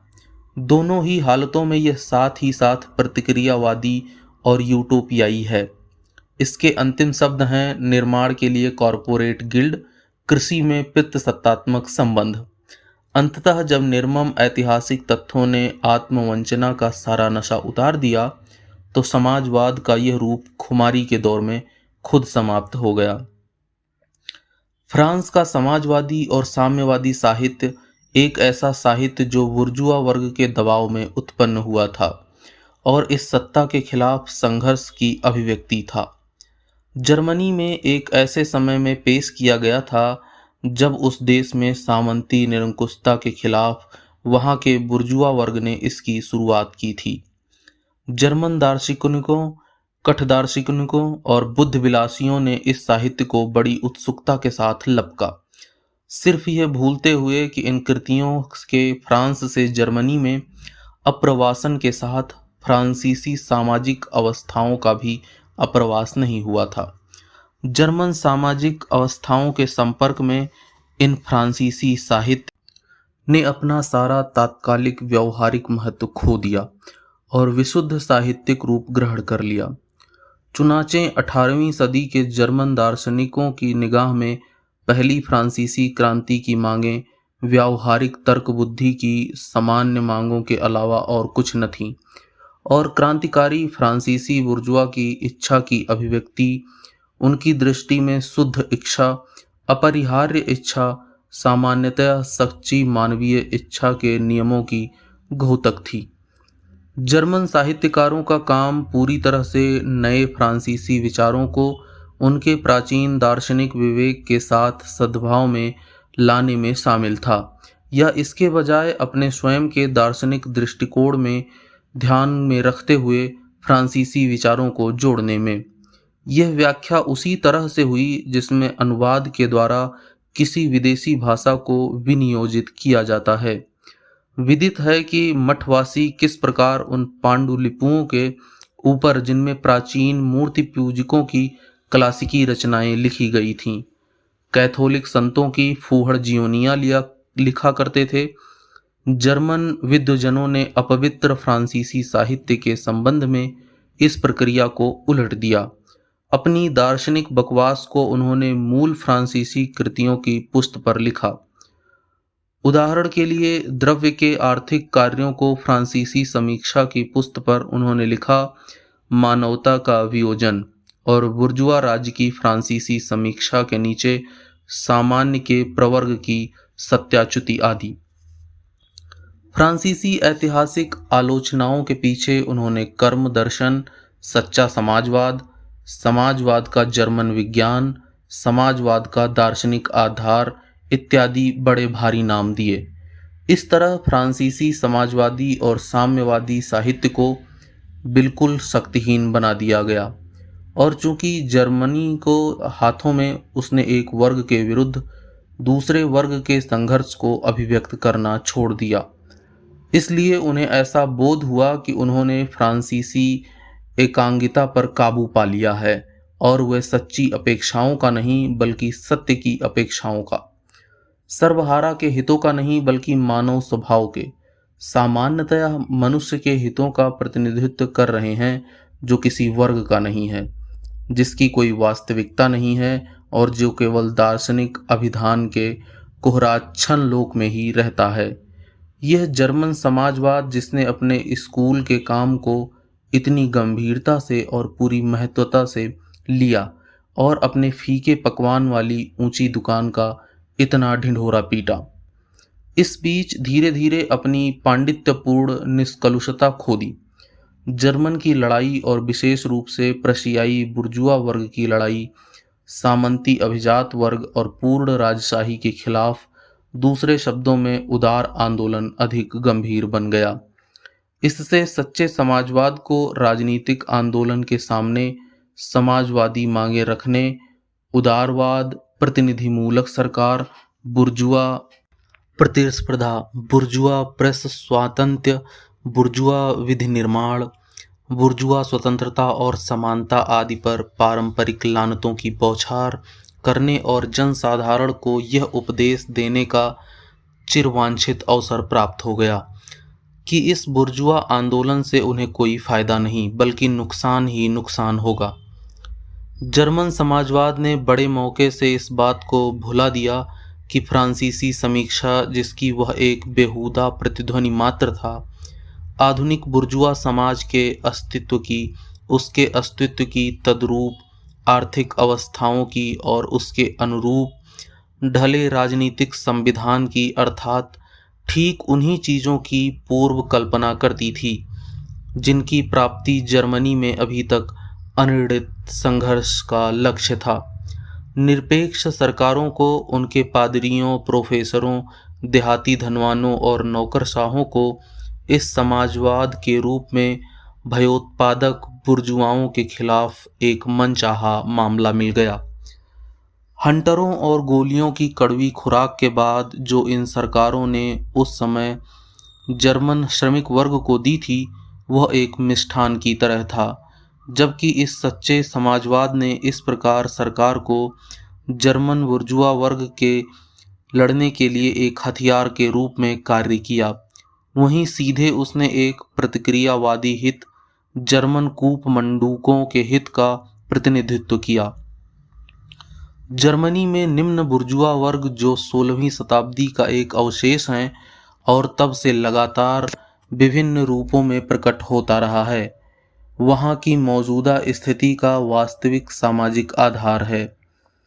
इस वर्ग को संरक्षित करना जर्मनी की मौजूदा स्थिति को संरक्षित करना है। बुर्जुआ वर्ग का औद्योगिक और राजनीतिक वर्चस्व उसे एक ओर पूंजी के संकेंद्रण के द्वारा तो दूसरी ओर क्रांतिकारी सर्वहारा के उदय द्वारा उसके निश्चित विनाश का खतरा पैदा करता है। सच्चा समाजवाद एक ही तीर से इन दोनों चिड़ियों को खत्म कर देता लगता था, अतः सच्चा समाजवाद एक महामारी की तरह फैल गया।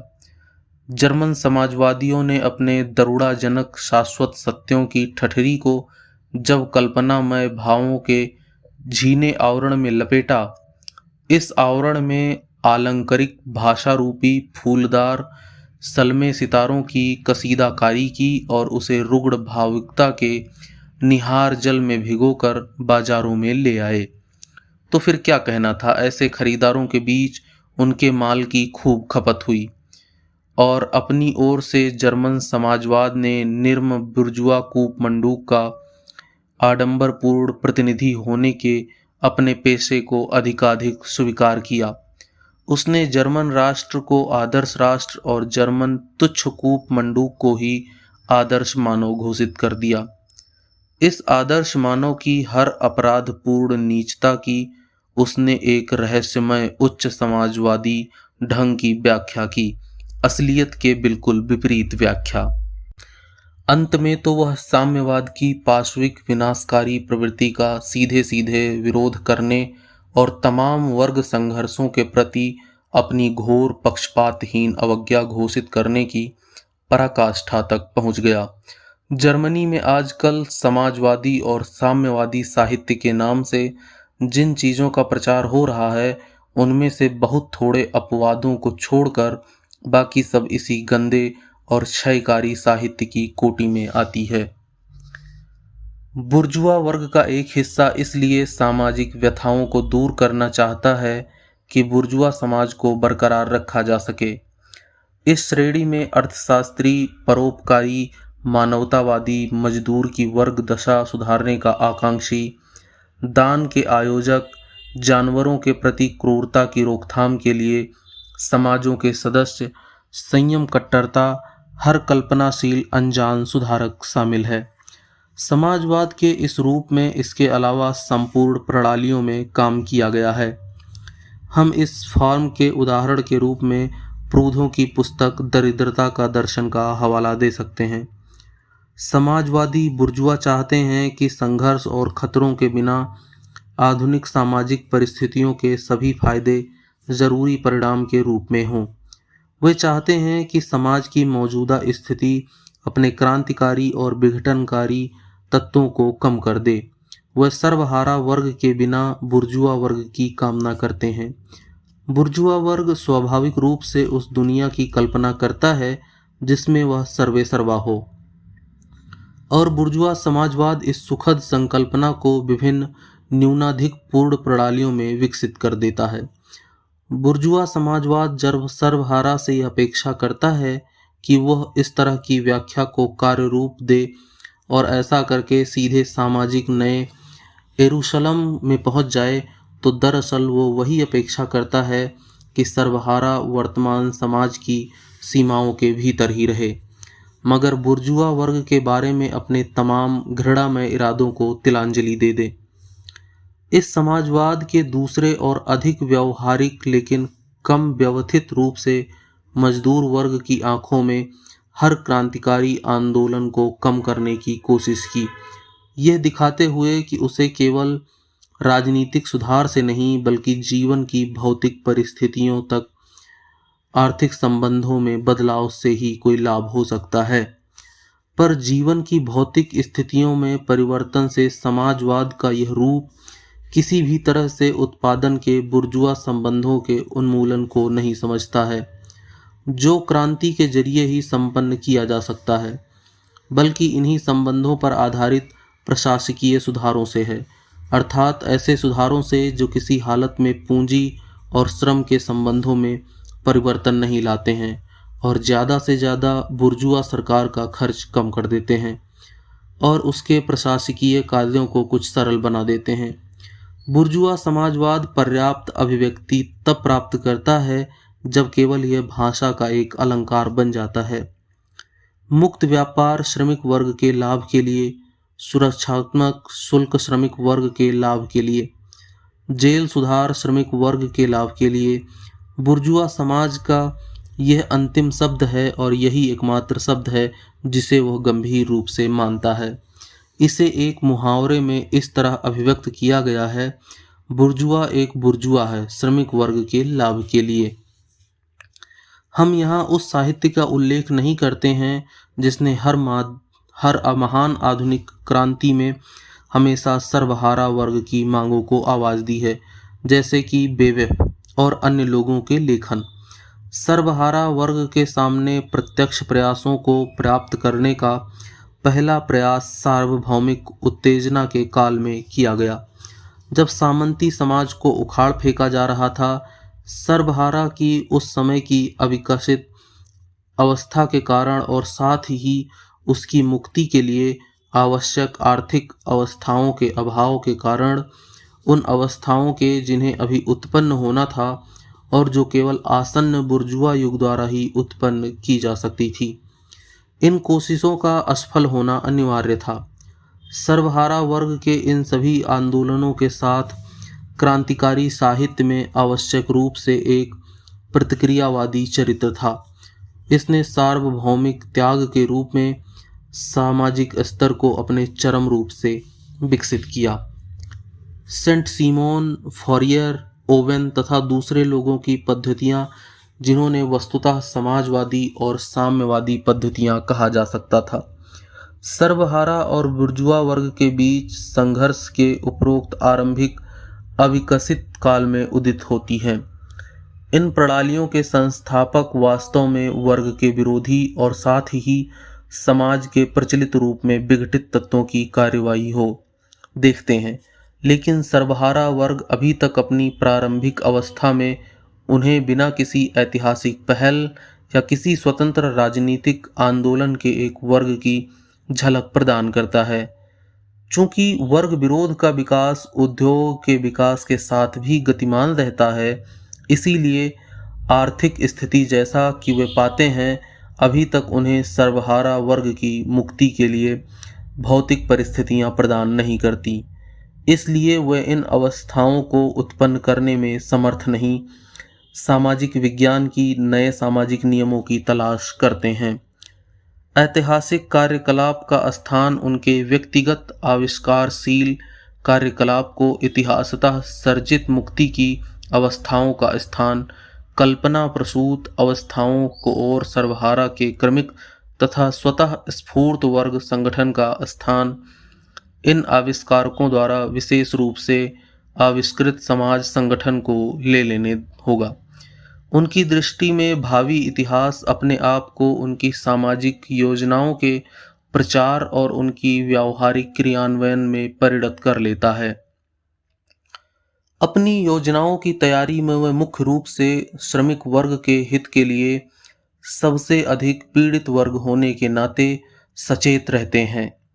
सर्वहारा के अस्तित्व पर उनकी दृष्टि में केवल एक अर्थ है, सबसे अधिक पीड़ित वर्ग। वर्ग संघर्ष की अविकसित अवस्था के साथ साथ अपने स्वयं के परिवेश के कारण इस तरह के समाजवादी खुद को सभी वर्गीय वर्णों से श्रेष्ठ मानते हैं। वे समाज के हर सदस्य की स्थिति में सुधार करना चाहते हैं, यहाँ तक कि वे सबसे संपन्न सदस्यों की स्थिति में भी।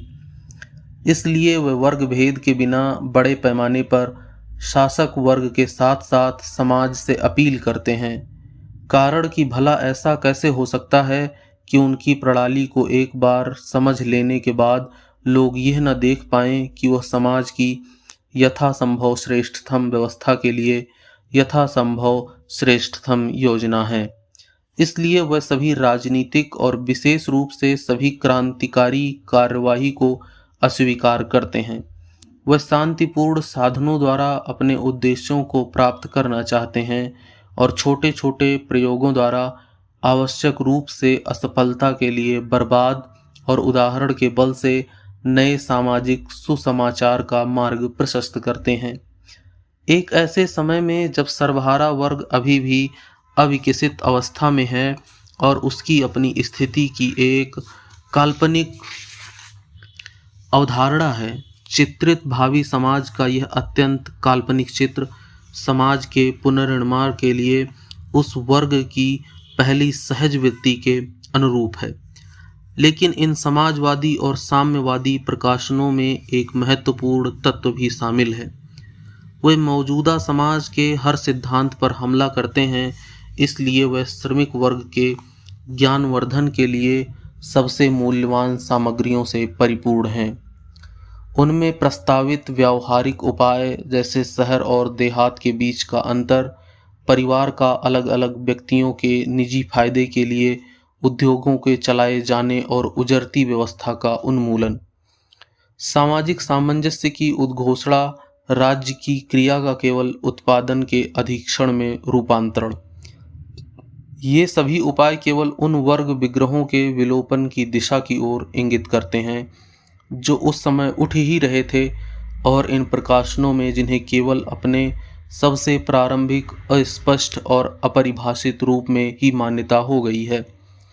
इसलिए ये प्रस्ताव शुद्धतः यूटोपियाई काल्पनिक स्वरूप के हैं।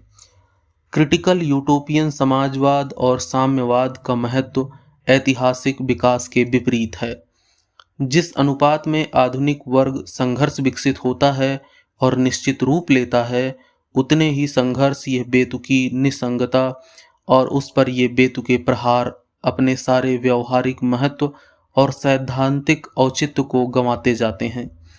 इसलिए इन प्रणालियों के प्रवर्तक, जो कई मामलों में क्रांतिकारी थे, उनके शिष्यों ने हर मामले में केवल प्रतिक्रियावादी संप्रदाय की ही स्थापना की है। वे सर्वहारा वर्ग के प्रगतिशील ऐतिहासिक विकास के विरोध में अपने गुरुओं के मूल विचारों से लगाव रखते हैं। इसलिए वे वर्ग संघर्ष को समाप्त करने के लिए और वर्ग विरोध को समेटने के लिए निरंतर संघर्ष करते हैं। वे अब भी अपनी सामाजिक यूटोपियाओं की प्रयोगों द्वारा सिद्धि करके इक्के दुक्के फालांसेर खड़े करने, गृह उपनिवेश स्थापित करके एक नई छोटी इकारिया, नए यरूशलेम का जेवी संस्करण कायम करने के लिए सपने देखते हैं, और इन सभी हवाई किलों को अमली शक्ल देने के लिए उन्हें बुर्जुआओं की भावनाओं और थैलियों का अक्षय लेने को मजबूर होना पड़ता है। धीरे धीरे ये लोग भी प्रतिक्रियावादी, रूढ़वादी समाजवादियों की श्रेणी में पहुंच जाते हैं, जिनका ऊपर चित्रण किया गया है। अंतर केवल इतना रहता है कि उनकी अपेक्षा इनका पांडित्य अधिक सुव्यवस्थित है और अपने सामाजिक विज्ञान के चमत्कारी नतीजों में वे कट्टर और मूढ़ग्राही विश्वास रखते हैं। इसलिए वे मजदूर वर्ग की ओर से सभी राजनीतिक कार्यवाही का कड़ा विरोध करते हैं।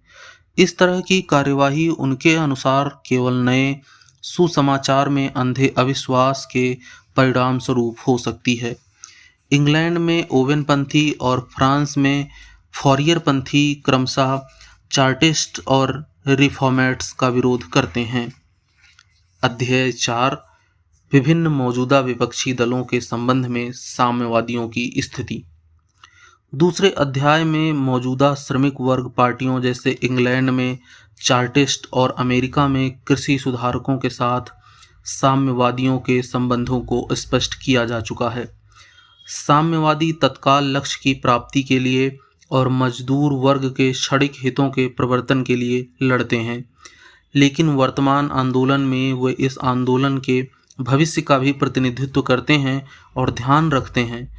फ्रांस में रूढ़िवादी और कट्टरपंथी बुर्जुआओं के खिलाफ साम्यवादी सामाजिक जनवादियों के साथ एकता कायम करते हैं, लेकिन ऐसा करते हुए वे महान क्रांति के दिनों से परंपरागत रूप में चली आई हुई लफाजी और भ्रांतियों के प्रति आलोचनात्मक रुख अपनाने के अपने अधिकार को सुरक्षित रखते हैं। स्विट्जरलैंड में वे कट्टरपंथियों का समर्थन करते हैं और इस तथ्य पर ध्यान दिए बिना कि वह पार्टी विरोधी तत्वों के मेल से बनी है। कुछ तो आंशिक रूप से फ्रांसीसी अर्थ में जनवादी समाजवादी और कुछ कट्टरपंथी बुर्जुआ। पोलैंड में वे उस पार्टी का समर्थन करते हैं जो कृषि क्रांति को राष्ट्रीय मुक्ति के लिए प्रमुख शर्त के रूप में देखती है। वह पार्टी जिसने सन 1846 में क्राको के विद्रोह को बढ़ावा दिया। जर्मनी में वे बुर्जुआ वर्ग से लड़ते हैं जब भी वह निरंकुश राजतंत्र, सामंती वर्गवाद और निम्न बुर्जुआ वर्ग के खिलाफ क्रांतिकारी तरीके से काम करता है, लेकिन वे मजदूर वर्ग को सर्वहारा और बुर्जुआ वर्ग के शत्रुतापूर्ण विरोध का यथासंभव स्पष्ट से स्पष्ट बोध कराने के लिए काम क्षण भर के लिए भी नहीं रोकते, ताकि जर्मन मजदूर उन सामाजिक और राजनीतिक अवस्थाओं को जिन्हें बुर्जुआ वर्ग को अपने प्रभुत्व के साथ अनिवार्यतः लागू करना होगा। सीधे बुर्जुआ वर्ग के विरुद्ध हथियारों के रूप में इस्तेमाल कर सकें और ताकि जर्मनी में प्रतिक्रियावादी वर्गों के पतन के बाद तुरंत स्वयं बुर्जुआ वर्ग के खिलाफ लड़ाई की शुरुआत हो सके। जर्मनी की ओर साम्यवादी खासतौर से इसलिए ध्यान देते हैं कि वह देश ऐसी बुर्जुआ क्रांति के द्वार पर खड़ा है जिसका यूरोपीय सभ्यता की अधिक उन्नत अवस्थाओं में और इंग्लैंड के 17वीं शताब्दी और फ्रांस के 18वीं शताब्दी के सर्वहारा की तुलना में अधिक उन्नत सर्वहारा को लेकर संपन्न होना अवश्यंभावी है, और इसलिए कि जर्मनी की यह बुर्जुआ क्रांति उसके बाद तुरंत ही होने वाली सर्वहारा क्रांति की उपक्रमणिका होगी। संक्षेप में, साम्यवादी हर जगह हर क्रांतिकारी आंदोलन को मौजूदा सामाजिक और राजनीतिक चीज़ों के खिलाफ समर्थन देते हैं। इन सभी आंदोलनों में से वे मुख्य प्रश्न के रूप में संपत्ति के प्रश्न को, भले ही उसका उस समय जिस भी अंश में विकास हुआ हो, सबसे ऊंचा स्थान देते हैं। अंत में वे सभी देशों की लोकतांत्रिक दलों के मध्य एकता और समझौते के लिए हर संभव प्रयास करते हैं। साम्यवादी अपने विचारों और उद्देश्यों को छिपाना एक तिरस्कारपूर्ण कार्य समझते हैं। वे खुले तौर पर घोषणा करते हैं कि उनके लक्ष्य को सभी मौजूदा सामाजिक स्थितियों के जबरन उखाड़ फेंकने से ही प्राप्त किया जा सकता है। अगर साम्यवादी क्रांति के डर से शासक वर्ग कांपते हैं तो कांपने दो। सर्वहाराओं के पास सिवा अपनी जंजीरों को खाने के लिए ज़्यादा कुछ नहीं है, जबकि उनके पास जीतने के लिए पूरी दुनिया है। दुनिया के मजदूरों, एकजुट हो जाओ। तो दोस्तों, ये था मार्क्स और एंजल्स द्वारा रचित एक राजनीतिक दस्तावेज मैनिफेस्टो, द कम्युनिस्ट मैनिफेस्टो।